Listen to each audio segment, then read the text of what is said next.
जय माता दी। माता रानी की कृपा सदा आप और आपके परिवारजनों पर बनी रहे। आज सुनिए देवी भागवत पुराण की आगे की कथा, जिसमें महिषासुर देवी को मंदोदरी की कथा सुना रहा है। आगे कहता हुआ महिषासुर कहता है कि मंदोदरी की एक छोटी बहन थी। उस सुंदरी कन्या का नाम इंदुमती था। जब वह सौभाग्यवती कन्या विवाह के लायक हो गई, तब राजा चंद्रसेन ने उसके लिए स्वयंवर रचा। उस सभा मंडप में देश देशांतर के राजा उपस्थित हुए।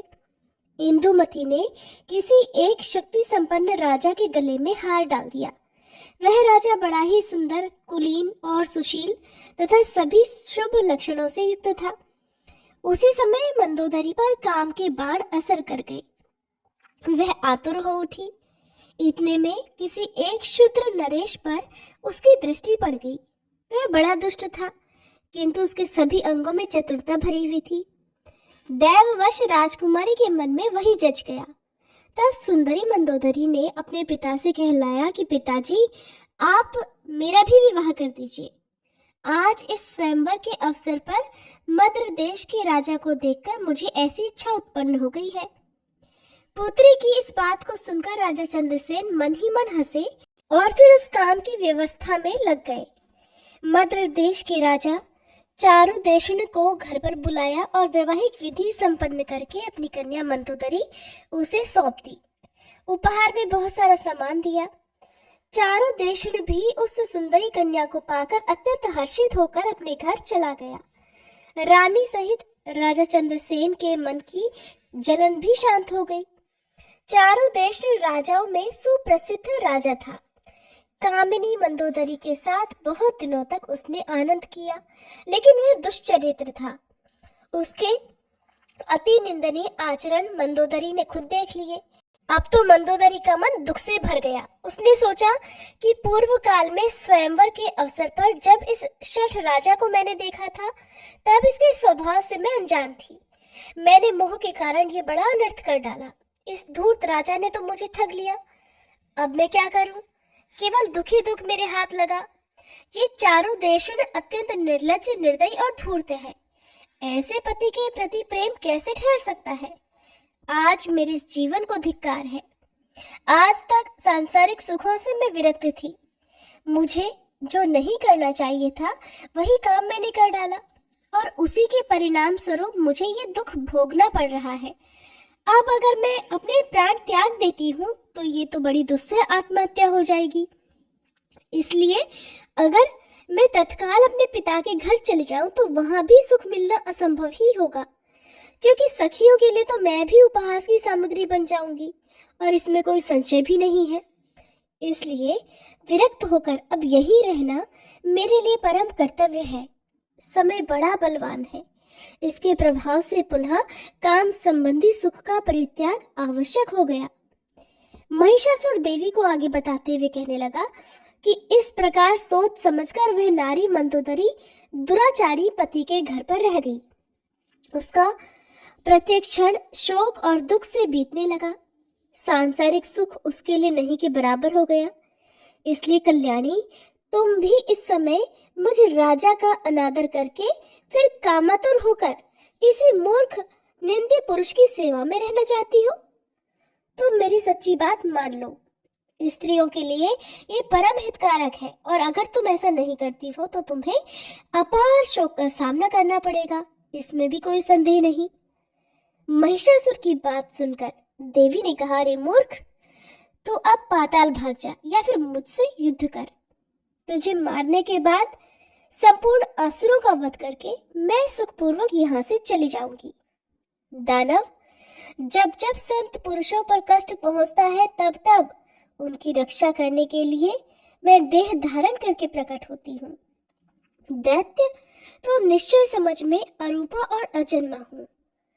फिर भी देवताओं की रक्षा करने के लिए रूप और जन्म धारण करना मैं स्वीकार कर लेती हूँ। महिषासुर, मेरी वाणी अमोघ है, तू इस पर ध्यान दे। देवताओं की प्रार्थना करने पर तुझे मारने के लिए ही मैं प्रकट हुई हूँ, और तुझे मारने के बाद मैं पुनः अंतर्ध्यान हो जाऊंगी। इसलिए तू युद्ध कर या फिर तुरंत पाताल में जा जहां पर असुर रहते हैं। चला जा, अब मैं तुझे मार ही डालना चाहती हूँ, मैं बिल्कुल सच कह रही हूँ। व्यास जी कहते हैं, भगवती जगदम्बा के यों कहने पर महिषासुर हाथ में धनुष लेकर युद्ध करने की इच्छा से युद्ध के मैदान में ही उपस्थित हो गया। उसने तीखी नोक वाले बाणों को कान तक खींचकर तुरंत चलाना आरंभ कर दिया। देवी ने क्रोधित होकर अपने तीखे बाणों से महिषासुर के बाण काट दिए। इसके बाद भगवती जगदम्बा और महिषासुर में परस्पर अत्यंत भयंकर युद्ध आरंभ हो गया। देवता और दानव दोनों परस्पर विजय के लिए लड़ाई थे। इतने में दुर्धर आ धमका और देवी को लक्ष्य करके तीखे बाण चलाने लगा। उसके वे भयंकर बाण विष में बुझे हुए थे। तब भगवती की क्रोधाग्नि धधक उठी। उन्होंने चमकीले बाणों से दुर्धर को चोट पहुंचाई, जिससे तुरंत उस दानव के प्राण पखेरु उड़ गए और पर्वत शिखर की तरह वह जमीन पर ढह गया। दुर्धर की मृत्यु देखकर उत्तम अस्त्रों का जानकार त्रिनेत्र आया और उसने 7 बाणों से जगदम्बा पर चोट की। अभी बाण उन पर आ भी नहीं सके थे कि भगवती जगदम्बा ने अपने तीखे बाणों से उन्हें काट डाला। साथ ही त्रिशूल से त्रिनेत्र की धज्जियां भी उड़ा दी। त्रिनेत्र इस लोक से चल बसा ये देखकर तुरंत अंधक वहां पहुंचा। उसके पास लोहे की बनी हुई गदा थी। उसने उनसे सिंह के मस्तक पर प्रहार किया। अंधक अत्यंत बलवान योद्धा था, किंतु सिंह ने भी क्रोध में भरकर उसे नखों से चीर डाला और उसका मांस खाने लगा। इतने में राक्षस युद्ध के मैदान में काम आ गए। ये देखकर महिषासुर के आश्चर्य की सीमा नहीं रही। उसने देवी को बाणों का लक्ष्य बनाया और बाणों के अपने शरीर पर आने से पहले ही देवी ने उन तीखे तीरों से उन सबके टुकड़े टुकड़े कर दिए और फिर गदा से जोर से उसकी छाती में चोट पहुंचाई। देवताओं के लिए कंटक स्वरूप वह दैत्य महान नीच था। गदा की चोट लगने से उसे मूर्छा आ गई और फिर पीड़ा सहन करके वह तुरंत युद्ध भूमि में आ पहुंचा। उसने अपनी गदा सिंह के मस्तक पर चला दी। अब तो सिंह को बड़ा क्रोध आ गया, इसलिए अपने नखों से उस महान दानव को फाड़ डालने में वह तत्पर हो गया। तब महिषासुर भी पुरुष की आकृति त्याग कर सिंह बन गया और उसने देवी के मत वाले सिंह को नखों से चीरने की कोशिश शुरू कर दी। महिषासुर सिंह बन गया है ये देखकर देवी क्रोध से तमतमा उठी। अनेकों तीखे तीर देवी के पास थे, जो ऐसे संघातिक थे मानो क्रूर विषधर सर्प हो। ये महिषासुर पर उन बाणों की वर्षा करने लगी। तब महिषासुर सिंह का वेश त्याग कर हाथी बन गया। फिर मनुष्य बनकर उसने हाथ में पर्वत का शिखर उठा लिया और उसे भगवती चंडिका पर फेंकने लगा। जगदम्बा ने अपने चमकीले बाणों से आते ही पर्वत शिखर को तिल तिल काट दिया और वे ठठाकर हंसने लगी। तब सिंह जोर से उछला और पुनः गजराज बने हुए महिषासुर के मस्तक पर विराजमान होकर अपने नखों से उसे फाड़ने लगा। इतने में महिषासुर हाथी का रूप त्याग कर अत्यंत बलवान और भयंकर शरभ बन गया और कुपित होकर देवी के सिंह को मारने का प्रयास करने लगा। उस दानव को शरभ वेशधारी देखकर देवी क्रोध में भर गई। उन्होंने झट तलवार से उसके मस्तक पर आघात किया। उस दानव ने भी देवी पर चोट की। अब दोनों में अत्यंत भयंकर युद्ध होने लगा। उसने फिर से भैंसे की आकृति धारण कर ली और सींगों से देवी को मारने लगा। उसका भय रूप बड़ा भयानक और विकराल था। अब तो उसकी पूंछ घुमाने और सींग झाड़ने से देवी को चोट लगने लगी। तभी देवी ने जोर से गरज कर कहा कि मूर्ख, व्यर्थ अभिमान मत कर, युद्ध के मैदान में ठहर जा। मैं तुझे मारकर श्रेष्ठ देवताओं को निर्भय बनाऊंगी। व्यास जी ने कहा। इस प्रकार कहकर भगवती चंडिका उसी क्षण त्रिशूल उठाकर महिषासुर पर झपटी। उनके इस प्रयास से देवताओं में बड़ा हर्ष छा गया। वे प्रसन्नता से भरकर देवी की स्तुति करने लगे। उन्होंने आकाश से पुष्प बरसाना आरंभ कर दिया। उनके मुख से बार बार विजय की घोषणा निकलने लगी। साथ ही दुंदुभियां बज उठी। उस समय ऋषि, गंधर्व, पिशाच, नाग, चारण और किन्नर गण आकाश में ठहरकर ये सारा युद्ध का दृश्य देख रहे थे। उनके मन में बड़ा आश्चर्य हो रहा था और आनंद भी हो रहा था। महिषासुर कपट विद्या का बड़ा अच्छा जानकार था। वह अनेक मायामय शरीर धारण करके युद्ध के मैदान में भगवती जगदम्बा पर चोट कर रहा था। तब चंडिका ने उस दुरात्मा की छाती पर बलपूर्वक तीखे त्रिशूल से आघात कर दिया। उस समय देवी की आंखें क्रोध से लाल हो उठी। चोट लगने पर महिषासुर भूमि पर गिर पड़ा। एक मुहूर्त तक उसे होश ही नहीं रहा, परंतु फिर वह बड़ी तेजी से उठ खड़ा हुआ और पैरों से बड़ी तेजी से देवी पर प्रहार करने लगा। पैरों से मारने के बाद बार बार ठाका मारकर हंसता भी था। उसके मुख से भयंकर गर्जना निकल रही थी, जिसे सुनकर देवताओं के हृदय में आतंक छा जाता था। इसके बाद भगवती जगदम्बा ने 1000 अरों वाला श्रेष्ठ चक्र हाथ में उठा लिया। महिषासुर सामने खड़ा हुआ था। देवी बड़े ऊंचे स्वर से गरजकर उससे कहने लगी, अरे मदांध, इस चक्र को देख, तेरे मस्तक को ये धड़ से अलग कर देगा। अभी क्षण मात्र तुझे ठहरना है, फिर तो यमलोक जाने की तैयारी है ही। ऐसा कहकर भगवती चंडिका ने उस युद्ध स्थली में भयंकर चक्र चला दिया। उस चक्र के लगते ही महिषासुर का मस्तक धड़ से अलग हो गया। उस समय उसके विशाल कंठ की नली से इस प्रकार गर्म खून की धारा बहने लगी, मानो गेरू आदि धातुओं से युक्त लाल पानी का झरना बड़ी तेजी से पर्वत से गिर रहा हो।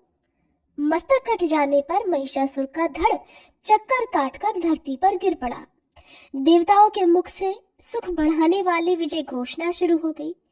भगवती के वाहन सिंह में भी अप्रतिम बल था।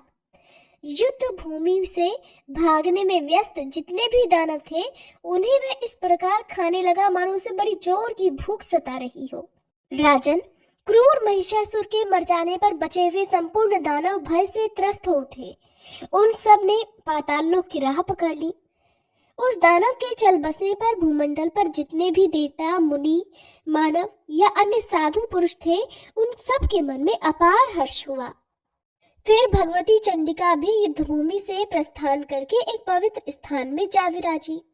सुरगण को सुखी करना भगवती का स्वभाव ही है, इसलिए उन देवी की आराधना करने के लिए वे तुरंत वहां पर आ पहुंचे। व्यास जी कहते हैं, महिषासुर का वध देखकर इंद्र प्रभृति सभी देवताओं के मन में अपार हर्ष हुआ और वे भगवती जगदम्बा की स्तुति करने लगे। सभी देवतागण हाथ जोड़कर स्तुति करते हुए कहने लगे कि देवी, आपकी शक्ति के प्रभाव से ब्रह्मा इस जगत की सृष्टि करने, विष्णु पालन करने तथा संहार के अवसर पर रुद्र नाश करने में सफल होते हैं। उनके पास आपकी शक्ति का अभाव हो जाए तो वे किसी भी प्रकार समर्थ नहीं हो सकते। इसलिए जगत की सृष्टि, स्थिति और नाश का कार्य आपके ही ऊपर निर्भर है।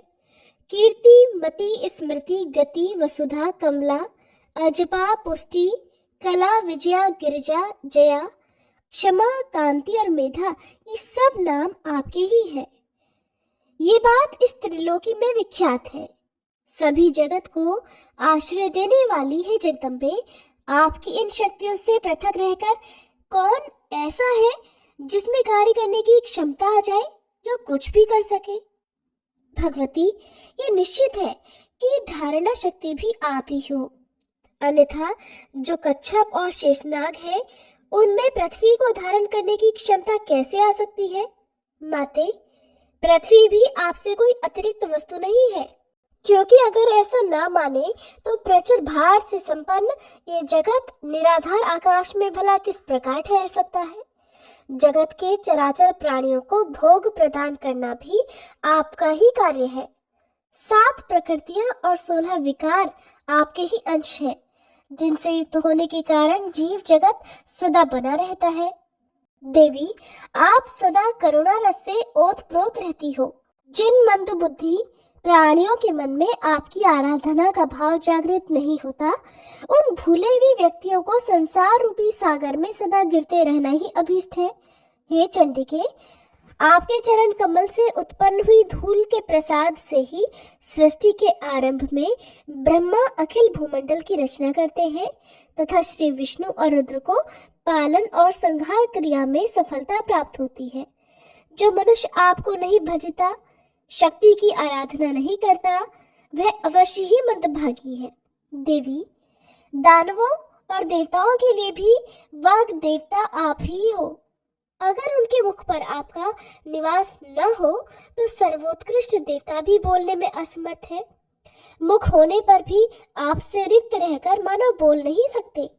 भगवती, अद्भुत बात तो ये है कि शत्रु भी आपके लिए दया के पात्र बने रहते हैं। इसलिए युद्ध के मैदान में आपके तीखे बाणों से मरकर वे स्वर्ग के अधिकारी बन जाते हैं। ये महिषासुर महान निर्दयी था, आपने इसे मारकर इन देवताओं की रक्षा की है।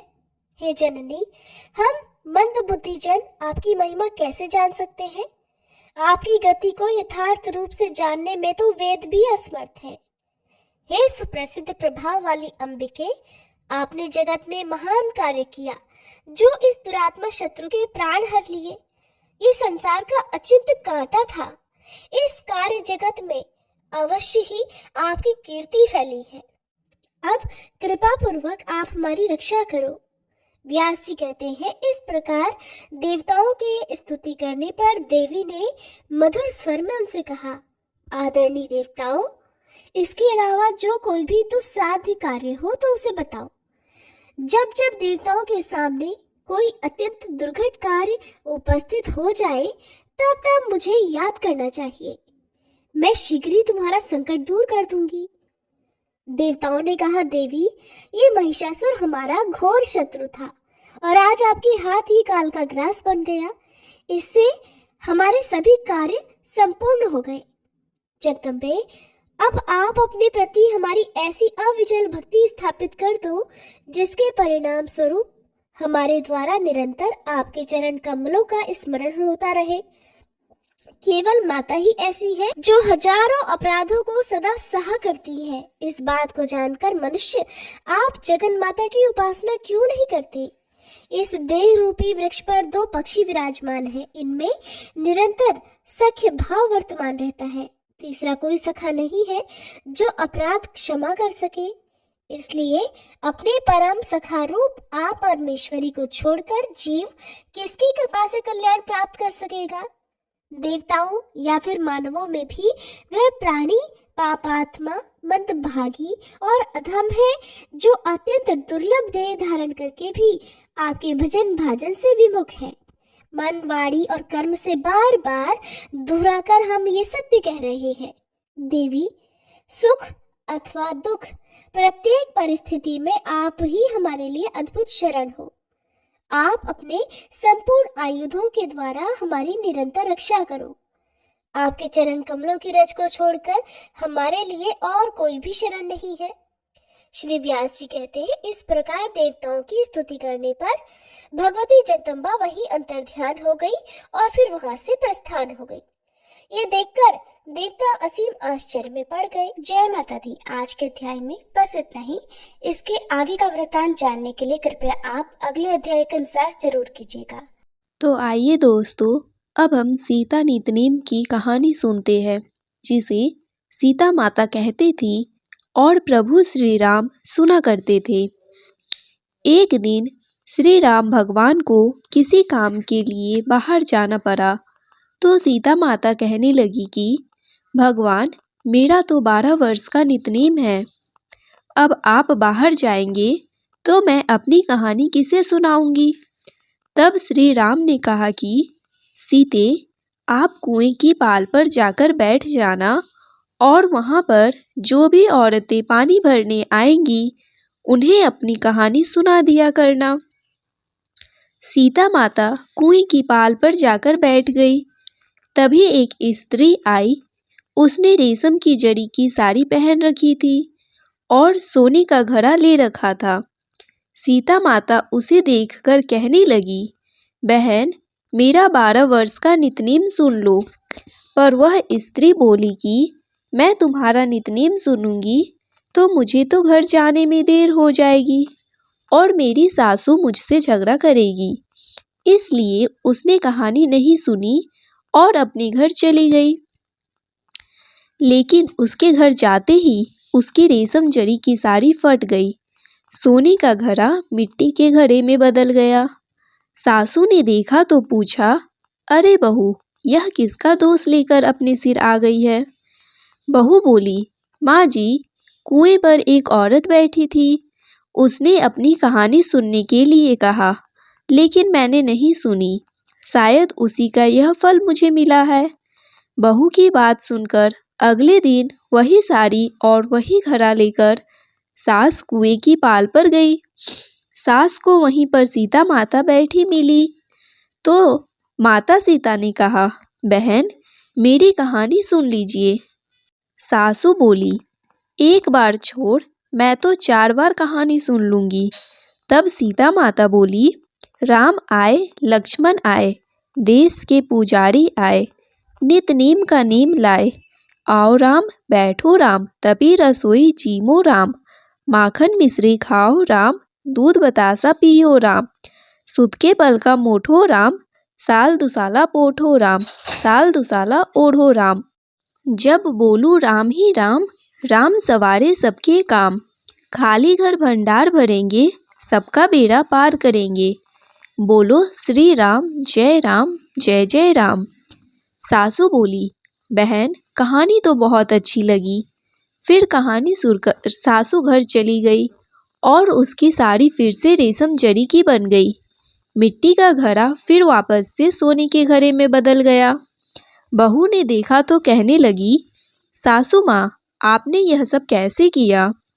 सासू बोली, बहू, तू दोष लगाकर आई थी और मैं अब दोष उतार कर आ रही हूँ। बहू ने पूछा कि माँ जी, वह कुएं वाली स्त्री कौन है? सासू ने बताया कि वह तो सीता माता थी। वह पुराने से नया कर देती है, खाली घर में भंडार भर देती है। वह लक्ष्मी जी का वास घर में कर देती है और मनुष्य की जो भी इच्छा हो उसे पूर्ण कर देती है। बहू बोली, माँ जी, फिर तो ऐसी कहानी मुझे भी सुना दो। सासू बोली कि ठीक है, तुम भी सुनो। फिर सास ने कहानी शुरू की। राम आए, लक्ष्मण आए, देश के पुजारी आए, नित नीम का नीम लाए। आओ राम, बैठो राम, तभी रसोई जीमो राम।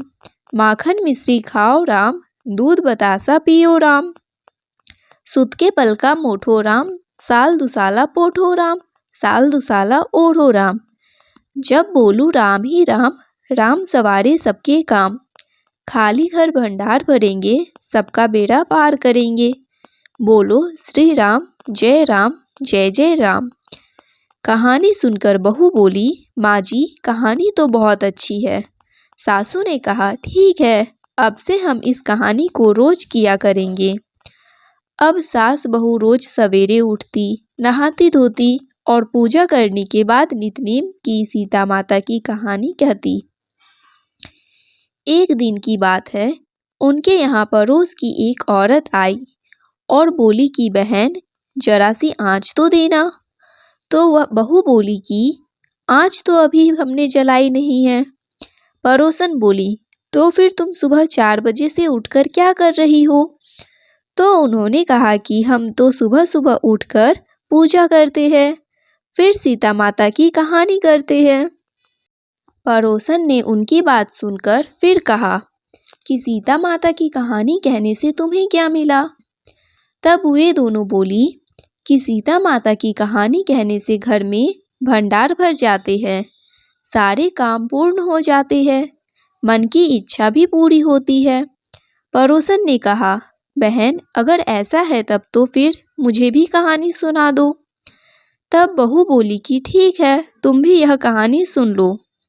राम आए, लक्ष्मण आए, देश के पुजारी आए, नित नीम का नीम लाए। आओ राम, बैठो राम, तभी रसोई जीमो राम। माखन मिश्री खाओ राम, दूध बतासा पियो राम। सुत के बल का मोठो राम, साल दुसाला पोठो राम, साल दुसाला ओढ़ो राम। जब बोलू राम ही राम, राम सवारे सबके काम। खाली घर भंडार भरेंगे, सबका बेड़ा पार करेंगे। श्री राम, जय राम, जय जय राम। पड़ोसन ने इस कहानी को सुना तो कहने लगी, बहन, कहानी तो बहुत अच्छी लगी। अब वह पड़ोसन भी नितनेम सीता माता की कहानी कहने लगी। कहानी कहने से सीता माता ने पड़ोसन के भी धन के भंडार भर दिए। देखते ही देखते अब तो पूरे मोहल्ले में नितनेम की कथा चल पड़ी और हर किसी की मनोकामना पूर्ण होने लगी। हे सीता माता, जैसे आपने उन सभी के भंडार भरे, वैसे हमारे भी भरना। कहानी कहने वाले, सुनने वाले और हुंकार भरने वाले सबके भरना। सभी प्रेम से बोलिए सीता मैया की जय।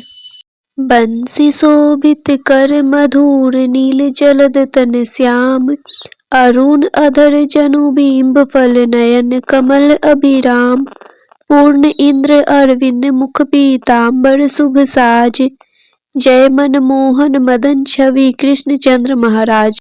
जय यदुनंदन जय जगवंदन, जय वासुदेव देवकी नंदन, जय यशोदा सुत नंदन दुलारे, जय प्रभु भक्तन के सतहतारे, जय नट नागर नागन थैया, कृष्ण कन्हैया धेनु चरैया, पुनि नख पर परुपु गिरिवर धारो, आओ दीनन कष्ट निवारो, आओ दीनन कष्ट निवारो, वंशी मधुर अधर धरि टेरो, होवे पूर्ण विनय यह मेरो, होवे पूर्ण विनय यह मेरो, आओ हरि पुनि माखन चाखो, आज लाज भारत की राखो, गोल कपोल चिंबुक अरुणारे, मृदु मुस्कान मोहिनी डारे, मृदु मुस्कान मोहिनी डारे, रंजित राजीव नयन विशाला, मोर मुकुट वैजंती माला, कुंडल श्रवण पीत पट आछे, कटि किंकिनी काछ निकाछे,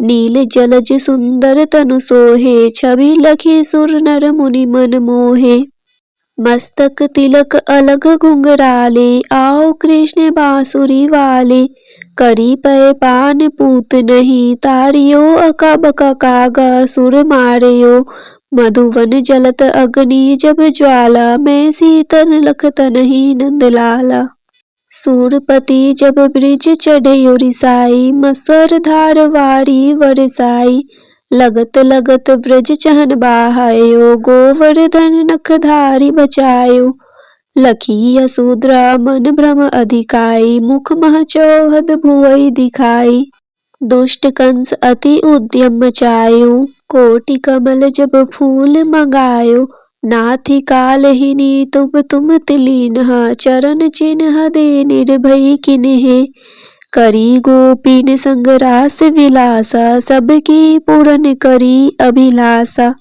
कीतिक महा असुर संहारयो, कंस ही केस पकड़ी दे मारयो, मात पिता की बंदई छुड़ाई, उग्रसेन कह राज दिलाई, वहीं से मृतक छयो सुत लायो, मातु देव की शोक मिटायो, भौमासुर मुर दैत्य संहारी, लाए शत दस सहस कुमारी, देवी मही तृण चीर संहारा, जरा सिंधु राक्षस कह मारा, असुर बकासुर आर्दिक मारियो, भक्तन के तब कष्ट निवारियो, दीन सुदामा के दुख डारियो, तंदुल तीन मुठ मुख डारियो, प्रेम के साग विंदुर घर मांगे, दुर्योधन के मेवा त्यागे, लखी प्रेम की महिमा भारी, ऐसे श्याम दिन हितकारी, भारत के पारथ रथ हाके, लिए चक्र कर नहीं बल थाके,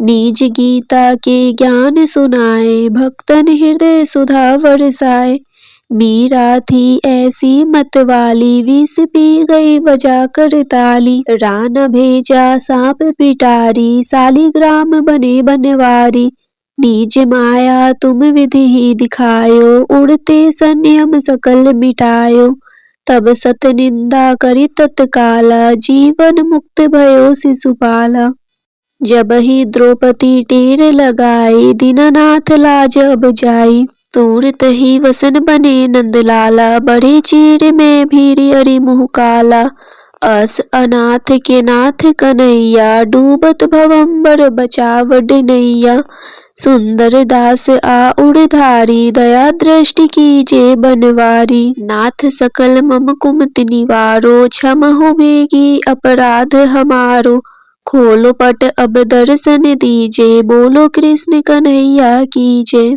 यह चालीसा कृष्ण का पाठ करे उरधारी, अष्ट सिद्धि नवनिधि फल लहे पदारथ चारी। इति श्री कृष्ण चालीसा संपूर्ण। श्री तुलसी चालीसा पाठ।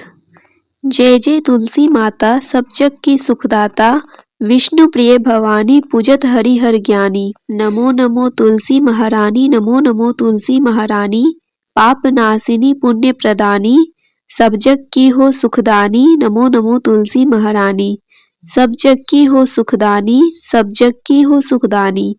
जय तुलसी जग की सुखदानी, जय तुलसी जग की सुखदानी, पाप नाशिनी पुण्य प्रदानी, सब जग की हो सुखदानी। पाप नाशिनी पुण्य प्रदानी, सब जग की हो सुखदानी, सब जग की हो सुखदानी। नर नारी जो तुलसी ध्यावे, सब सुख संपत्ति पूर्ण पावे। लक्ष्मी रूप धरो तुम माता, विष्णु प्रिय भव भव दाता। घर में तुलसी रहे निरंतर, होए न दरिद्रता का अंतर। कृपा दृष्टि जब तुम कर देवी, सब विपदा पल में हर लेती।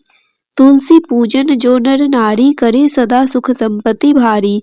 कष्ट न आवे रोग न बाधा, सदा रहे सुख सौख्य साधा। तुलसी माता की महिमा न्यारी, महिमा गावे वेद पुरानी। राम नाम को करे प्रचार, भक्तन को दे भव से पार। जो कोई तुलसी चालीसा गावे, भक्ति भाव से शीस नवावे। उसके घर सुख शांति आवे, कृपा तुम्हारी सदा लहावे। तुलसी माता की सदा करो वंदना शीस नवाए। तुलसी माता की सदा करो वंदना शीस नवाए। कृपा दृष्टि मुझ पर रहे, संकट दूर भगाए। कृपा दृष्टि मुझ पर रहे, संकट दूर भगाए।